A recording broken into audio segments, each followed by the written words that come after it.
Fala pessoal, aqui é o professor Humberto Quezada e a gente vai falar, bem, considerando o tempo, considerando o dia de hoje, o que muita gente pensa que é somente um feriado, a gente vai falar de um tema que é muito importante, né? Principalmente para quem é cristão, para quem, assim como eu, é cristão, a gente lembra da paixão de Cristo para com a humanidade, mas vamos analisar para além do fato religioso, do fato e até mesmo histórico. Vamos analisar também um pouco a questão médico-legal envolvida nisso. Eu costumo fazer essa reflexão todo ano, certo? Justamente para garantir que eu preciso me lembrar até onde foi a paixão de Jesus pela gente. E ela foi bem longe, certo? Vamos iniciar então com a parte histórica. Então, o que acontece? A gente sabe já pelo menos por alto a história, né? Tudo começa naquele domingo de Ramos, né, o dia que é conhecido como Domingo de Ramos. Né, Jesus entra em Jerusalém montado num jumentinho, é recebido com festas, é aclamado como um rei no meio daquelas pessoas que vão balançando os ramos, por isso tem toda aquela simbologia dos ramos agitados, né, nas celebrações cristãs, estendem mantos e ramos pelo caminho que Jesus vai passar. Havia toda uma esperança, porque ele é o Messias. Então, as pessoas já viam ele como fato uma pessoa muito importante. Só que perceba, Jesus, ele era também uma pessoa que desafiava o poder político até então consolidado. Né? Ele tinha havia uma tensão elevada com as autoridades políticas, com as autoridades religiosas até então consolidadas. Então, nos dias seguintes que Jesus entra no templo, ele vai confrontando as hipocrisias das pessoas. Ele vai exatamente bater de frente com a galera que já está lá. E ele vai profetizar sobre a destruição de Jerusalém. Então, ele é algo que era já profetizado, é algo que, bem, para quem é cristão e acredita nisso, Deus deu seu filho para que ele lavasse os nossos pecados em seu sangue, né? Assim como faziam os cordeiros, né? Os cordeiros era uma tradição judaica, né? De eles periodicamente sacrificarem um cordeiro, e aí seria o cordeiro de Deus, que seria Jesus Cristo. Então, o que aconteceu? Na noite de quinta-feira, na noite de hoje, né, que eu estou gravando esse vídeo, Jesus se reúne com os seus discípulos na última ceia, né? Aquela passagem que é sempre relembrada quando você vai à missa. Ele institui a Eucaristia, ele lava os pés dos apóstolos num ato de humildade e anuncia naquele momento que um deles iria o trair. Ele disse: alguém de vocês aqui vai me trair. E a angústia começa a tomar de conta dos presentes, né? Porque, poxa, eles estão seguindo Jesus, mas um deles vai trair. E após essa ceia, Jesus vai com Pedro, Tiago, João ao jardim de Getsemane. O que é isso? É um jardim que havia ali próximo e ele ia com mais três apóstolos para orar. Né? Ele já sabia o que ia acontecer, tudo isso já havia sido profetizado, ele tinha conhecimento de tudo que ele ia passar. Era, portanto, um momento de profunda agonia espiritual, emocional, mental. E ele pede a Deus que, se possível, afaste dele esse cálice. Que cálice é esse? Né? O cálice da ira de Deus, né? O cálice de todos que carrega toda a ira divina. Isso é uma parte muito importante. Nesse momento de extrema aflição, os relatos bíblicos apontam que ocorreu um fenômeno muito raro, sob o ponto de vista médico legal.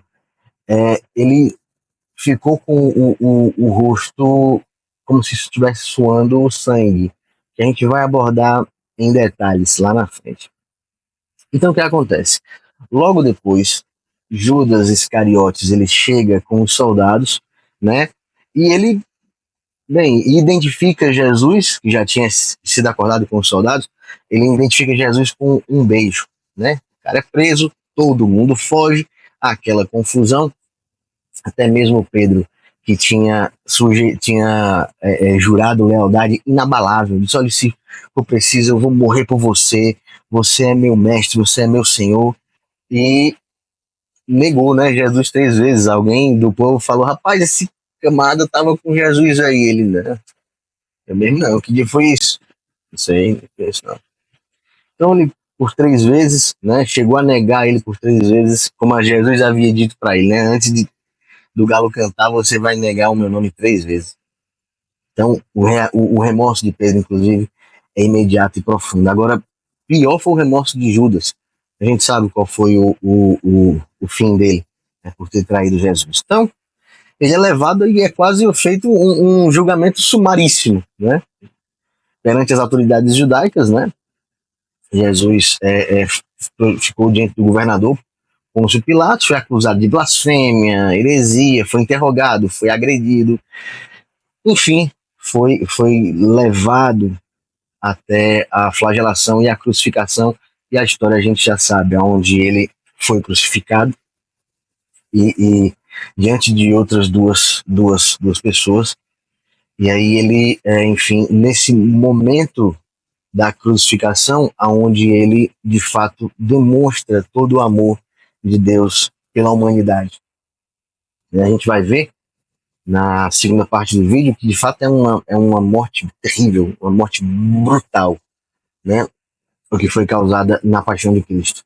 Então, mas nesse momento, né, ao ser crucificado, é onde se demonstra a entrega de Jesus e a submissão de Jesus à vontade divina, né, de fato, para que cumprisse a promessa e que a humanidade fosse salva, né, tivesse seus pecados lavados no sangue do Cordeiro, conforme se diz. E a partir daí iniciou-se justamente essa tradição, né, de relembrarmos da paixão de Nosso Senhor para com os seres humanos. E aí, partindo para uma análise médico-legal, o que cientificamente a gente pode extrair desses relatos que são históricos? Existem evidências históricas da existência de Jesus, da essência de Pôncio Pilatos, de Caifás, e tem vídeos incríveis relatando isso aqui mesmo no YouTube, vídeos incríveis que falam justamente de evidências históricas da existência, né, de toda essa passagem. Agora, após essa narrativa, vamos dar uma olhada em alguns momentos sobre a ótica médico-legal, sobre a ótica da fisiologia. Veja só, a agonia de Jesus lá no Monte de Getsemane, o que é isso, né? O cálice da ira de Deus pode ser interpretado teologicamente como justamente a ira de todos os pecados, a ira divina de Deus. Mas, perceba, o estresse físico e mental era algo profundamente real em Jesus. Jesus se fez humano, então estava apresentando sinais que poderiam ser verificados enquanto ser humano. E relatos bíblicos, né, eu estou me falando, Lucas capítulo 22, fala, por exemplo, que o suor de Jesus se tornou como gotas de sangue. Isso descreve um fenômeno médico legal raríssimo chamado hematidrose. O que é isso? É a excreção de sangue ou um pigmento sanguíneo no suor. Isso é algo que acontece mesmo, é raro de acontecer, mas acontece. Existem relatos de que a pessoa de fato sua sangue, né? E como é que é o mecanismo fisiopatológico desse tipo de ocorrência? Acredita-se, né, que a ativação do sistema nervoso simpático, o que é isso? Aquele sistema que te dá a opção de luta ou fuga, quando você leva um susto, quando você sofre uma abordagem violenta, alguma coisa assim, um momento de muita urgência, o seu cérebro fica naquela ideia de lutar ou fugir. Então, causa uma constrição muito rápida e subsequente ruptura dos vasos capilares. Os vasos capilares que irrigam as glândulas sudoríparas, né, que estão aí na epiderme. E o sangue é extravasado, um pouquinho desse sangue que vaza desses vasos é extravasado e se mistura ao suor, né? O suor adquire essa coloração avermelhada. Óbvio, o mecanismo até chegar nisso é um estresse emocional, um estresse físico intenso. A consequência médico-legal da pessoa estar apresentando esse sinal, além do impacto psicológico, a pessoa vê o outro suando sangue, a hematidrose ela deixa a pele muito sensível, né? Perceba que tem sangue arraigado em todos aqueles tecidos, né? Isso vai significar que as lesões causadas pela flagelação horas depois seriam ainda mais severas. Ou seja, ele passou aí pela flagelação romana, né, o flagrum, né, da punição que precede a crucificação. Então, primeiro ponto, né, hematidrose, isso aí acontece mesmo. Depois disso, ele, antes de ser crucificado, ele foi submetido à flagelação. O que é isso? Um tipo de castigo físico extremamente brutal. O instrumento mais comum é o flagellum, né, do latim, o flagrum, mesma coisa. Era um chicote com várias tiras de couro, com algumas pontas de metal, algumas esferas cheias de metal, que a pessoa era açoitada com isso daí. Então, algumas bolinhas de metal, pedaços afiados de osso ou de metal, a pessoa era açoitada com aquilo dali. Esse instrumento, sob a ótica médico-legal, não chega a ser um instrumento cortante, porque o corte, o instrumento cortante parte do pressuposto da pressão e deslizamento. Imagina um bisturi, ou uma faca, por exemplo.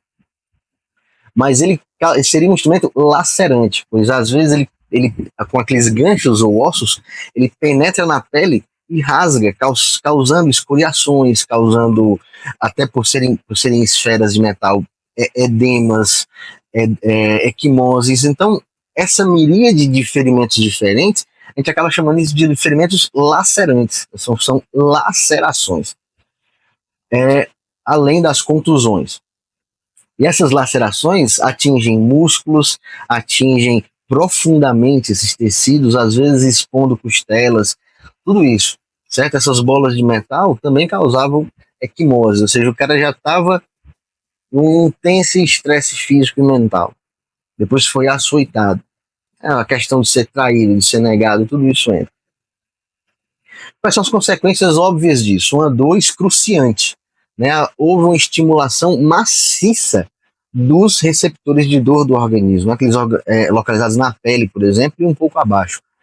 Perda sanguínea, muito maciça. As múltiplas lacerações, né, levaram a hemorragia. Né? O cara foi açoitado várias e várias vezes, contribuindo para o que se encaminharia potencialmente a um choque hipovolêmico, na perda de volume de sangue. Então, trauma de tecido, né? Trauma tecidual extenso, né? Dano muscular, potencial dano nervoso, imagine que atinge algum nervo mais superficial, desidratação, exaustão, perdia sangue, perdia fluido corporal, perdia água, perceba que estava sendo açoitado, foi preso, e aí perceba que isso potencializou tudo o que ele já tinha sofrendo psicologicamente, que foi sinalizado pela hematidrose. Então, ou seja, o cara já sofreu psicologicamente, emocionalmente, apanhou, né, com instrumentos lacerantes, e depois a crucificação. A crucificação é um ponto muito importante aqui. Ela era um método que foi projetado para ser lento, cruel, doloroso e humilhante. A pessoa ficava lá exposta nas mãos, só que provavelmente não foi nas mãos, porque nos ossos da mão, eles são vários pequenos ossinhos e talvez o peso do corpo não fosse suficiente, ou fosse suficiente para rasgar esse cravo que estivesse enfiado na mão. É provável que esses cravos, né, esses pregos longos, teriam sido afixados nos pulsos, entre o rádio e a una, talvez, né? Para suportar o peso. Né? E os pés também eram pregados à cruz, né? Até diminuir um pouquinho do peso para o cravo não passar direto e a pessoa cair. Então, o que acontece? Como é que se dava, ao menos em tese, o mecanismo dessa morte, né? A causa primária, perceba, ele foi feito para durar um bocado, o cara não era para morrer na hora. A causa primária talvez não seja a perda de sangue pelos pregos, né? Embora contribuísse sobremaneira, né? A perda de sangue, que ele já vinha perdendo por estar sendo açoitado. Mas uma asfixia postural, asfixia indireta. Você pensa, mas poxa, ele não estava tampando nada, não estava enforcado, como é que isso é asfixia? Né? A fisiopatologia ela pode nos mostrar que se você abrir a mente, você consegue pensar isso. Os braços de Jesus estavam estendidos e fixos, olha a imagem aqui, ó. Estendidos e fixos. Com esses braços presos na cruz, o peso do próprio corpo vai para frente e para baixo. eles mantêm os músculos intercostais, né, aqueles que estão entre as costelas, e o diafragma numa posição de inalação constante, ou seja, ele estava bastante posicionado de modo a dificultar a, a saída de ar. A exalação, a saída de ar, ela se torna muito difícil e dolorosa. Era quase uma respiração paradoxal, que é aquela que ocorre quando as costelas estão fraturadas. Mas aqui não, a posição do corpo para frente e para baixo, o peso do corpo, ele forçava o corpo numa posição de inalação constante. E muito difícil dele exalar o ar. Então, ou seja, a troca gasosa estava muito dificultada.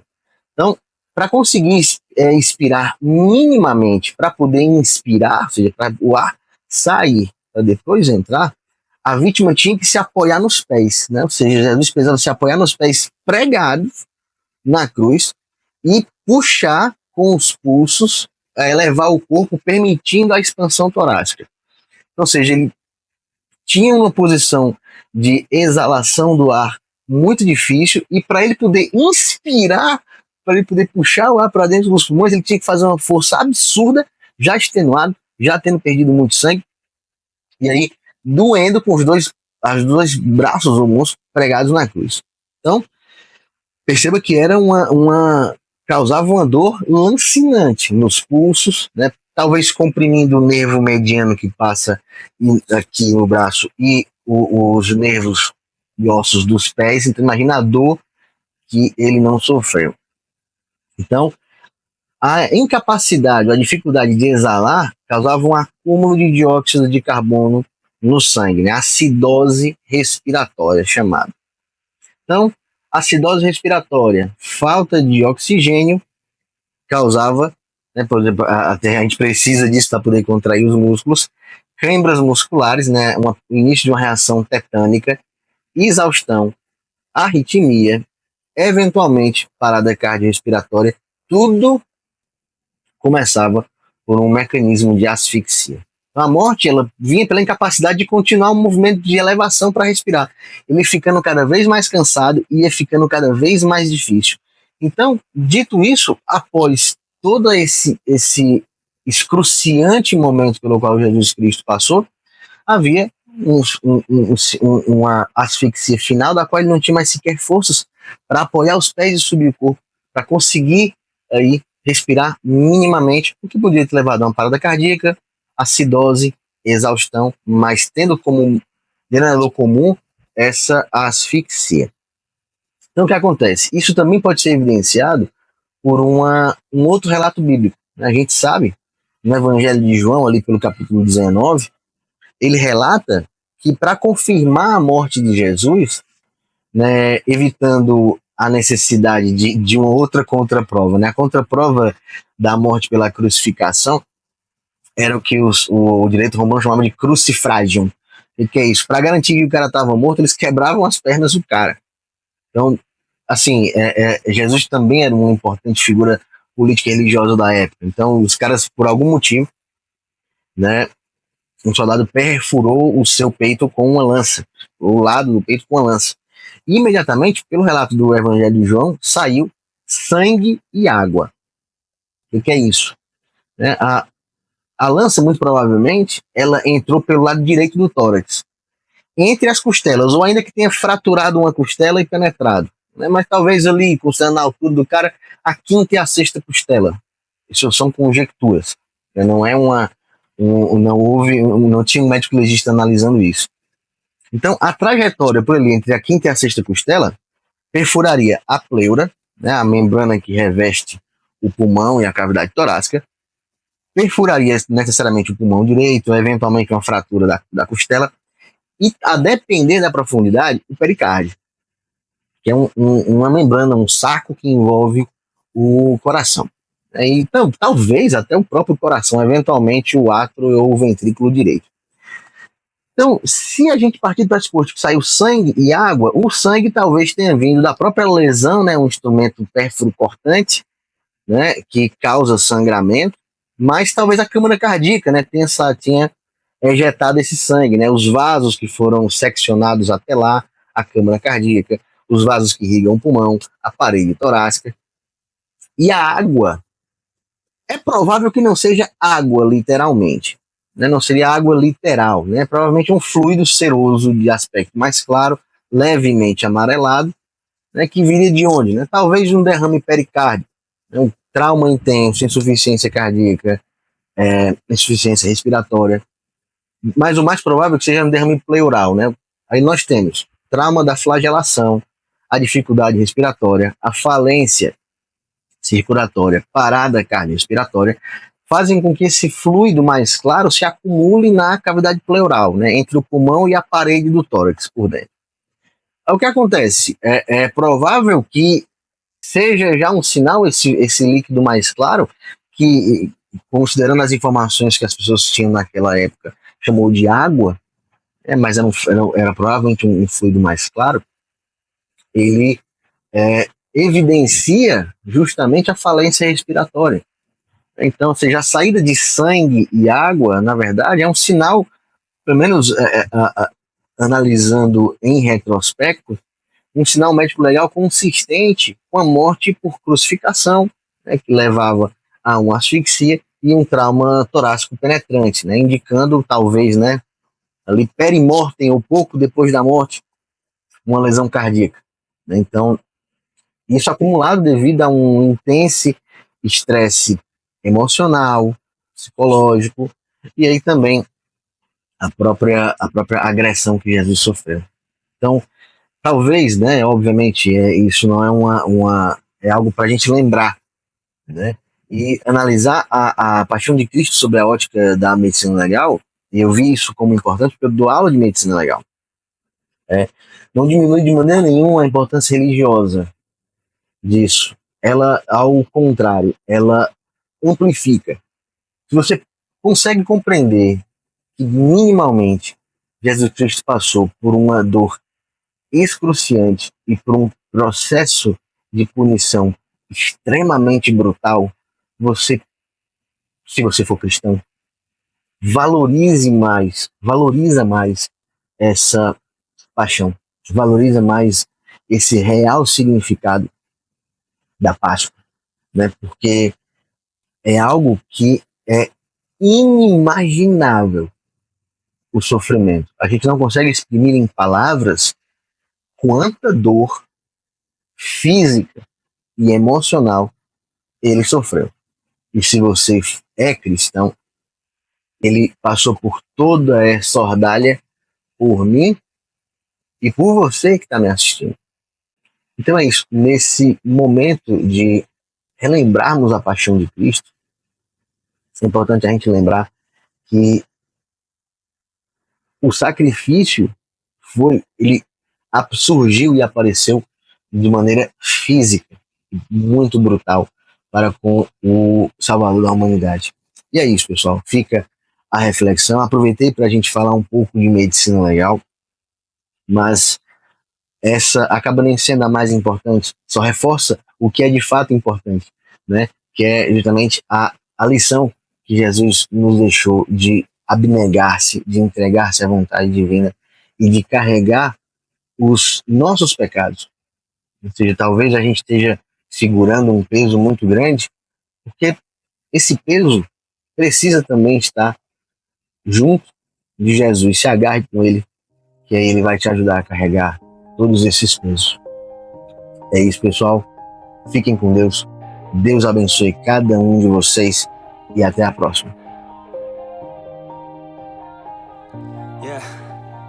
Everybody knows that I'm breaking down. Everybody knows I ain't faking now. Everybody knows my heart's vacant now. Yeah, she hates me now, I made mistakes, but now I don't ever wanna be alone. I don't really ever feel at home, on my own, in the zone.